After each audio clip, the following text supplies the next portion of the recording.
आसुरी वीरता के अंदर क्या होता है कि वो किसी न किसी दोष के द्वारा जागृत होती है। ठीक है, तो सबसे ज्यादा किसी के भीतर भी वीरता कैसे आती है ना, गुस्से से, क्रोध। आप किसी को बार बार, जैसे पहले वो आपको मतलब किसी आदमी के अंदर आप देख सकते हो कि जब भी उसको गुस्सा आता है फिर वो सब कुछ भूल जाता है, उसे कभी ये नहीं दिखता ये दुश्मन, ये मतलब कितना ताकतवर है क्या है, बस उसको अगर गुस्सा आ गया फिर वो चला जाएगा लड़ने के लिए। तो पहली जो आसुरी वीरता है वो क्रोध से उत्पन्न होती है। ठीक है, उसके अलावा जो वीरता है लोभ से उत्पन्न होती है। लोभ से भी वीरता होती है। ये कहाँ दिखती है, आपने समुद्री डाकुओं के बारे में सुना होगा। ठीक है, तो समुद्री डाकू सोचिए, मतलब समंदर में रहना कितना मुश्किल होता है, लहरों के बीच रहना, और फिर दूसरी नाव आए उस पे चढ़ना, उसको पकड़ना, फिर उसको लूटना, और क्या पता क्या हो, अगर वो डर जाए तो कैसे करेंगे ये। पर उनकी वीर उनमें भी वीरता है, तभी तो ये सब कर पा रहे हैं। पर वो वीरता लालच से होती है, बस पैसों का, धन का लालच इतना है कि वो कितने भी खतरों को झेलने के लिए तैयार हो जाते हैं। तो ये लोभ जनित वीरता होती है ना। एक होती है, फिर होती है मोह जनित वीरता। सो मोह से कैसे वीरता जनित कहाँ देखी जाती है ये, अगर आप किसी कुत्ते को पत्थर मारोगे ना तो वो डर के भाग जाएगा, पर अगर उसके छोटे बच्चे को अगर आपने पत्थर या तंग भी किया ना तो वो आपको काटने के लिए दौड़ेगा। तो ये मोह जनित वीरता है, उसको ऐसे उसको छेड़ोगे तो डर है, पर जब उसके बच्चे को या उसको तंग किया फिर वो डरता नहीं है ना, मोह से उसके अंदर वीरता प्रकट होती है। फिर अहंकार से वीरता प्रकट होती है। ये ज्यादातर आप देख सकते हो, कोई भी अगर जैसे किसी को भी अगर आप ईगो पिंच करोगे ना, वो अपने आप में बहादुर हो जाता है। मतलब उस वो नहीं कर रहा होगा ना, उसका ईगो पिंच कर दिया बस वो काम करने लग जाता है। तो जैसे कि जो प्राइड ऑनर की बात करते हैं, ये आर्मी के अंदर देखी जाती है। तो उनके अंदर के है ना, सिर कटा के आएंगे पर कभी भी ऐसे झुका करके नहीं आएंगे। This is all a type of valour. पर ये कौन सा शौर्य है जो अहंकार से प्रकट होता है, कि ये नहीं है कि ये सही है या गलत है, उसकी बात नहीं करे, पर ये वीरता का एक गुण है जो अहंकार से प्रकट होता है। ठीक है, जलन से भी वीरता प्रकट होती है। आप अगर, ये कहाँ दिखता है, करप्शन के अंदर आप देख सकते हो। शर्मा जी ने एक कार ली, तो वर्मा जी को कहते हैं सब कि भाई उसने देखो वो भी सेम पोस्ट पर उसने कार ले ली और आपके पास में कार नहीं है। तो उसकी जलन से उसमें हिम्मत आ गई कि यार मैं भी पैसे लेता हूँ, है ना। वो वीरता उसमें भी आई, पर वो मत्सर से आई। तो जो वीरता, दैवी वीरता और आसुरी वीरता, उसमें क्या फर्क है कि दैवी वीरता, आसुरी वीरता जो है वो क्रोध से, अहंकार से, मत्सर से, काम से, मोह से, लोभ से, इन सब के साथ में होती है। पर दैवी वीरता किसके साथ में आती है, देवी जब आते हैं तो वो बहुत ही लाइटनेस और किसके साथ में आती है, हंसते हुए आते हैं ना। आनंद के साथ जो वीरता उत्पन्न होती है वो दैवी वीरता है ना। तो इन सारी वीरता जो दूसरी हमने देखी उनमें क्या है, उसमें ये सारे गुण जुड़े हैं, क्रोध है, लोभ है, मोह है। लेकिन दैवी वीरता में आनंद है, प्रेम है, ये उसके अंदर नहीं है। तो ये दोनों के अंदर फर्क होता है। तो तो हम सब भी जब भी वीरता की बात आती है तो हम ज्यादातर अहंकार जनित वीरता के पीछे भागते हैं। हम कुछ ना कुछ प्राइड का मैटर देखते हैं, या फिर कुछ भी ऐसा देखते हैं जिससे हमारे अंदर शौर्य उत्पन्न हो। ये ज्यादातर आप यूथ में देखोगे, वो मतलब कुछ ऐसी मूवीज देखेंगे या कुछ ऐसे गाने सुनेंगे जिससे उनके अंदर वो ईगो पंप होता है, दे फील वैलर ना। बट वो वास्तव में शॉर्ट लिव्ड वैलर होता है। वो जब तक थोड़ी देर के लिए होता है, देन इट सेटल्स डाउन। थोड़ी देर के लिए आता है फिर सेटल हो जाता है। लेकिन जो प्रेम और आनंद से वीरता उत्पन्न होती है ना, वो इतनी जल्दी खत्म नहीं होती, वो चलती रहती है। इसीलिए उसको दैवीय वीरता कहते हैं, वो दिव्य वीरता है। तो देवी जिस वीरता के साथ आती है उसे दिव्य वीरता कहा जाती है। तो जब ऐसी वीरता के साथ उतरता है, उसे सफल होने से कोई नहीं रोक सकता ना। So when anyone has the valor of celebration, no one can stop him from being successful. This is a fact. ये पहली लर्निंग हमें कल के सेशन से जो सीखने को मिलती है। तो आज अब हम क्या देखेंगे, आज हम उसके आगे की कहानी देखेंगे कि किस तरीके से देवी ने महिषासुर का वध किया। तो कल किसका वध हमने देखा था, चिक्षुर और चामर का। चिक्षुर और चामर मतलब देवासुर युद्ध, देवी और असुरों के युद्ध की शुरुआत हुई थी, और आज हम देखने वाले हैं कि किस प्रकार से देवी ने जो है पूरी आसुरी सेना का संहार किया। उसके पीछे छुपी हुई बहुत सारी लर्निंग्स जो है वो भी हम बाद में देखेंगे। तो स्टार्ट। आई थिंक आप सबको स्क्रीन दिख रहा होगा।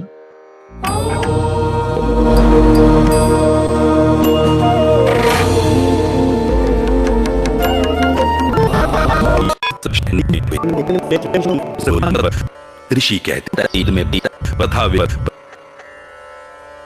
कहते हैं दैत्यों की सेना को इस प्रकार तहस नहस होते देख महादैत्य सेनापति चिक्षुर क्रोध में भरकर अंबिका देवी से युद्ध करने के लिए आगे बढ़ा। वह असुर रणभूमि में देवी के ऊपर इस प्रकार बाणों की वर्षा करने लगा जैसे बादल मेरुगिरी के शिखर पर पानी की धार बरसा रहा हो।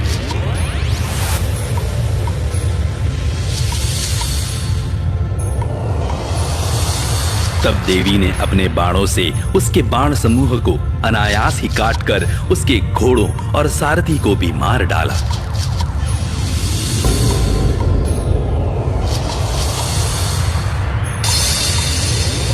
साथ ही उसके धनुष तथा अत्यंत ऊंची ध्वजा को भी तत्काल काट गिराया।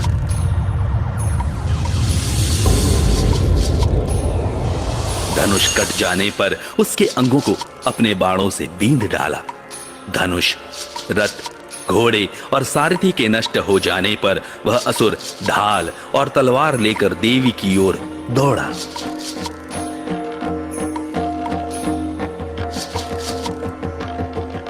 उसने तीखी धार वाली तलवार से सिंह के मस्तक पर चोट करके देवी की भी बाईं भुजा में बड़े वेग से प्रहार किया।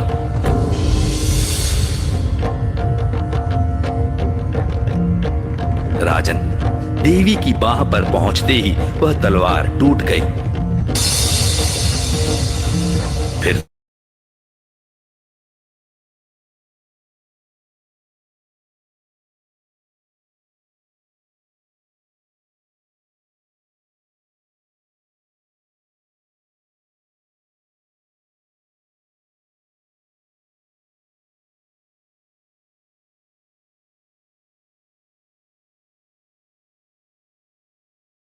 राक्षस ने शूल हाथ में लिया और उसे उस महादैत्य ने भगवती भद्रकाली के ऊपर चलाया। वह शूल आकाश से गिरते हुए सूर्यमंडल की भांति अपने तेज से प्रज्वलित हो उठा। उस शूल को अपनी ओर आते देख देवी ने भी शूल का प्रहार किया। उससे राक्षस के शूल के सैकड़ों टुकड़े हो गए। साथ ही महादैत्य चिक्षुर की भी धज्जियां उड़ गईं। वह प्राणों से हाथ धो बैठा।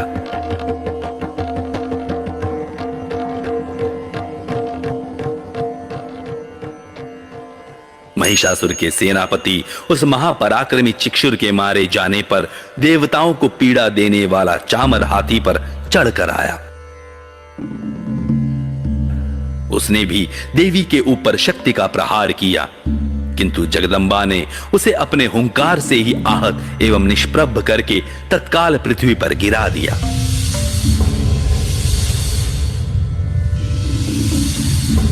शक्ति टूटकर गिरी हुई देख चामर को बड़ा क्रोध हुआ। अब उसने शूल चलाया, किंतु देवी ने उसे भी अपने बाणों द्वारा काट डाला। इतने में ही देवी का सिंह उछलकर हाथी के मस्तक पर चढ़ बैठा और उस दैत्य के साथ खूब जोर लगाकर बाह युद्ध करने लगा। वे दोनों लड़ते लड़ते हाथी से पृथ्वी पर आ गए और अत्यंत क्रोध में भरकर एक दूसरे पर बड़े भयंकर प्रहार करते हुए लड़ने लगे। तदनंतर सिंह बड़े वेग से आकाश की ओर उछला और उधर से गिरते समय उसने पंजों की मार से चामर का सिर धड़ से अलग कर दिया।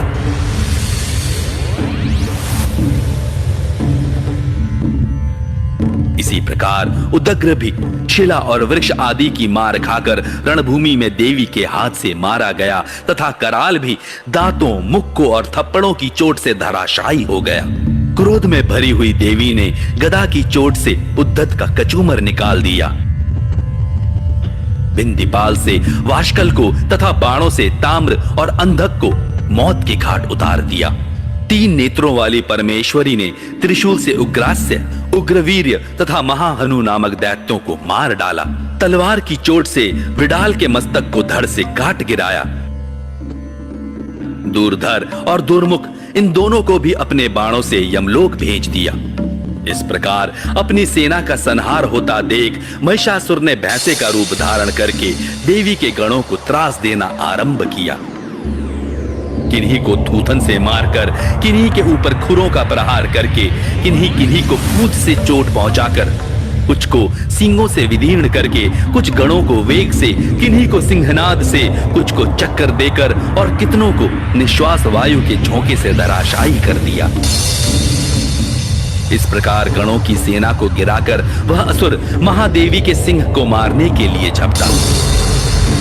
इससे जगदम्बा को बड़ा क्रोध हुआ। उधर महापराक्रमी महिषासुर भी क्रोध में भरकर धरती को खुरों से खोदने लगा तथा अपने सींगों से ऊंचे ऊंचे पर्वतों को उठाकर फेंकने और गरजने लगा।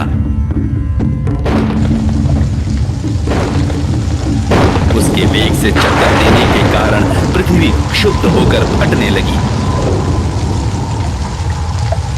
उसकी पूंछ से टकराकर समुद्र सब ओर से धरती को डुबोने लगा।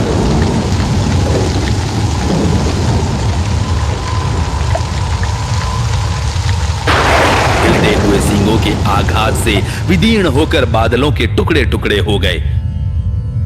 उसके श्वास की प्रचंड वायु के वेग से उड़े हुए सैकड़ों पर्वत आकाश से गिरने लगे। इस प्रकार क्रोध में भरे हुए उस महादैत्य को अपनी ओर आते देख चंडिका ने उसका वध करने के लिए महान क्रोध किया। उन्होंने पाश फेंककर उस महान असुर को बांध लिया।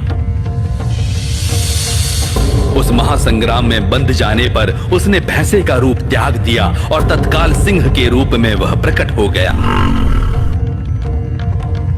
उस अवस्था में जगदम्बा ज्यों ही उसका मस्तक काटने के लिए उद्यत हुई, त्यों ही वह खड्गधारी पुरुष के रूप में दिखाई देने लगा। तब देवी ने तुरंत ही बाणों की वर्षा करके ढाल और तलवार के साथ उस पुरुष को भी बींध डाला। इतने में ही वह महान गजराज के रूप में परिणत हो गया तथा अपनी सूंड से देवी के विशाल सिंह को खींचने और गरजने लगा।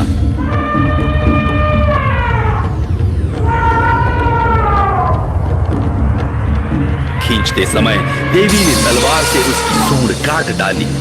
तब उस महादैत्य ने पुनः भैंसे का शरीर धारण कर लिया और पहले की भांति चराचर प्राणियों सहित तीनों लोगों को व्याकुल करने लगा। तब क्रोध में भरी हुई जगन्माता चंडिका बारंबार उत्तम मधु का पान करने और लाल आंखें करके हंसने लगी।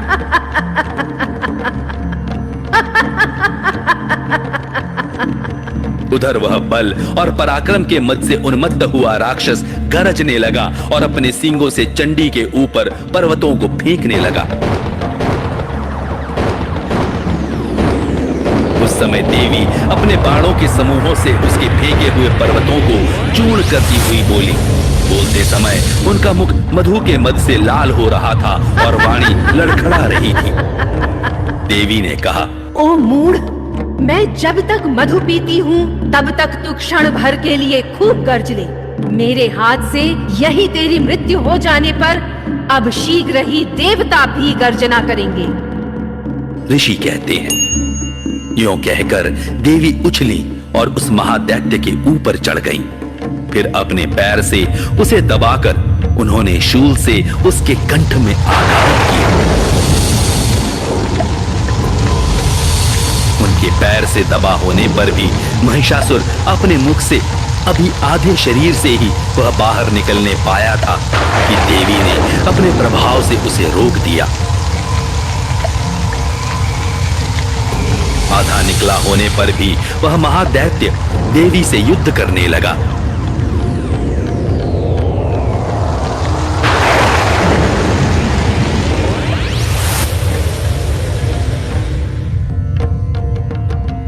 तब देवी ने बहुत बड़ी तलवार से उसका मस्तक काट गिराया।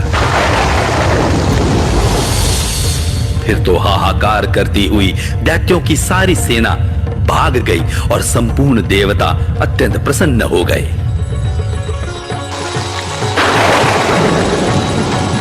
देवताओं ने दिव्य महर्षियों के साथ दुर्गा देवी का स्तवन किया। देवी तुम्हारी जय हो। सावर्णि सूर्यतनयो यो मनुः कथतेष्टमः निशामय तदुत्पत्तिं विस्तरादगतो मम महामायानुभावेन यथा मन्वन्तराधिपः स बभूव महाभागः सावर्णिस्तनयो रवे स्वारोचिषे अन्तरे पूर्वं चैत्रवंशसमुद्भवः सुरभो नाम राजा भूतसमस्ते क्षितिमः। गंधर्वराज गाने लगे तथा अप्सराएं नृत्य करने लगी।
Sorry, I was on. तो मैंने ये बात कही थी कि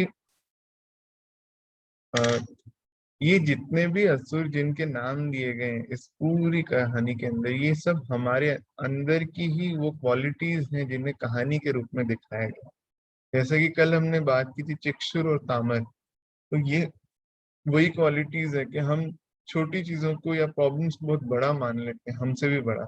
या तामर जो होता है उसकी क्वालिटी क्या होती है कि उसे इम्परमानेंट परमानेंट बताता है, हर इम्परमानेंट चीज के तो ऐसे ही रहने वाला है, जबकि वो होता नहीं है।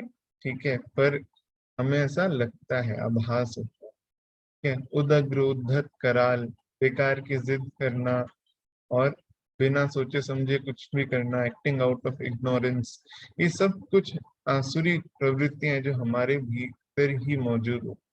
हमें काम करने के बाद में पता चलता है कि ये मैंने क्यों किया ऐसा, लेकिन वो अपने आप हो गया, तो उससे बंधक मौजूद होता है। तो वो हमें बिना सोचे समझे जो काम करने की क्वालिटी होती है, मतलब इन द सेंस की जो बिना अवेयरनेस के काम जो करते हैं उसको हम अंधक कहते हैं। तो इस तरीके से ये जितने भी आसुरी गुण हैं ये सब भी हमारे अंदर कहीं ना कहीं मौजूद है। लेकिन जब दैवी शक्ति जागृत होती है तब इन सभी का एक एक करके अपने आप ही विनाश हो जाते हैं, सभी अपने आप ही खत्म होने लगते। ठीक है, तो फाइनली जब उसके सारे मिनिस्टर, सारे असुर खत्म होते हैं तो महिषासुर खुद आता है। और खुद कैसा रूप होता है उसका? भैंसे का रूप। तो महिष जो होता है, महिष का मतलब होता है भैंसा। ठीक है, और असुर यानी कि राक्षस। So a demon in the form of a buffalo. ये किसका प्रतीक है? ठीक है, तो भैंस, भैंस के अंदर आपने देखा होगा आलस और जड़ता बहुत भरी हुई होती है। तो ये अंदर ग्रॉस जड़त्व, जो अपने अंदर बहुत ही घन जड़त्व है उसका प्रतीक। जड़ता जो है उसको महिषासुर के रूप में दिखाया गया। तो जड़ता इतनी आसानी से नहीं मिटती है ना, उसका सबसे ज्यादा भयंकर युद्ध ही जड़ता के साथ में हुआ। तो जड़ता इतनी आसानी से नहीं जाती है। तो उसको जब महिषासुर के साथ में युद्ध किया तो जड़, तो उसके साथ में युद्ध हुआ तो ऐसे दिखाया गया, पृथ्वी डोलने लगी, ये हुआ वो हुआ। तो जब भी हमारे भीतर जड़ता जब जागती है तो ऐसे ही होता है कि हम अंदर से पूरी तरह से हिल जाते हैं, इम्बैलेंस क्रिएट होता है। तो इम्बैलेंस जो क्रिएट होता है उसको उस तरीके से दिखाया गया। फिर उसके बाद में दिखाया कि जब उस पर प्रहार किया तो उसने अलग अलग रूप बदले। भैंसे से सिंह का रूप लिया, सिंह से पुरुष का रूप लिया, पुरुष से हाथी का रूप लिया। ये क्या है? तो एक्चुअली हम अलग अलग टाइप के रीजन देते हैं, जो जैसे जो काम हमारे लिए अच्छा है, जैसे हमें करना चाहिए, उसे फिर भी कुछ ऐसा होता है हमारे अंदर जो रोकता है हमें वो काम करने से। ठीक है, फॉर एग्जाम्पल मैं एक छोटा सा एग्जाम्पल लेता हूँ कि अगर कल से जल्दी उठेंगे तो क्या होगा, अच्छा रहेगा, बॉडी अच्छी रहेगी, सब कुछ रहेगा, आपको पता है, फिर भी आप उसको नहीं कर पाते, इसको प्रमाद कहते हैं। ठीक है, तो हम क्या करते हैं, अलग अलग तरह के रीजंस देते हैं उसको जस्टिफाई करने के लिए कि ये तो नहीं हो सकता, मैं नहीं कर सकता, ये नहीं हो सकता, नहीं कर। ये सब कुछ उस तरीके से दिखाया गया कि जब जड़ता अंदर ज्यादा होती है ना तो बहाने बहुत बनाते हैं। ठीक है, और अलग अलग तरह के हम रीजंस का यूज करते हैं। तो सिंह का रूप, पुरुष का रूप, हाथी का रूप, वो हर बार उसका एक रूप नहीं होता, वो बदलता ही जाता है। फिर फाइनली क्या होता है कि जब वो हाथी का रूप लेता है तो वो शेर को है ना परेशान करता है। हमारे अंदर का वैलर, सॉरी आज कनेक्शन थोड़ा अनस्टेबल है, यहाँ पे बारिश हो रही है काफी ज्यादा, शायद इसी वजह से। ठीक है, तो हम यही बात कर रहे थे कि हमारे अंदर की जड़ता जो है वो किस तरीके से अपने आप ही हम उसके मद में जस्टिफिकेशंस पर आते हैं, हर चीज को जस्टिफाई करने लगते हैं जो गलत है। ठीक है, और चाहकर भी उसके ऊपर हम उठ नहीं पाते क्योंकि वो हमारे बस में नहीं है कि हम उसको खत्म कर सकें। उसे सिर्फ शक्ति के माध्यम से ही खत्म किया जा सकता है और कोई रास्ता नहीं है। अच्छा, तो फिर शक्ति क्या करती है जब वो इतने सारे रूप बदल रहा होता है? तो वो उससे लड़ते हैं क्या? नहीं। क्या दिखाया कि देवी मधुपान करते हैं, क्या तो अट्टहास करके मधु,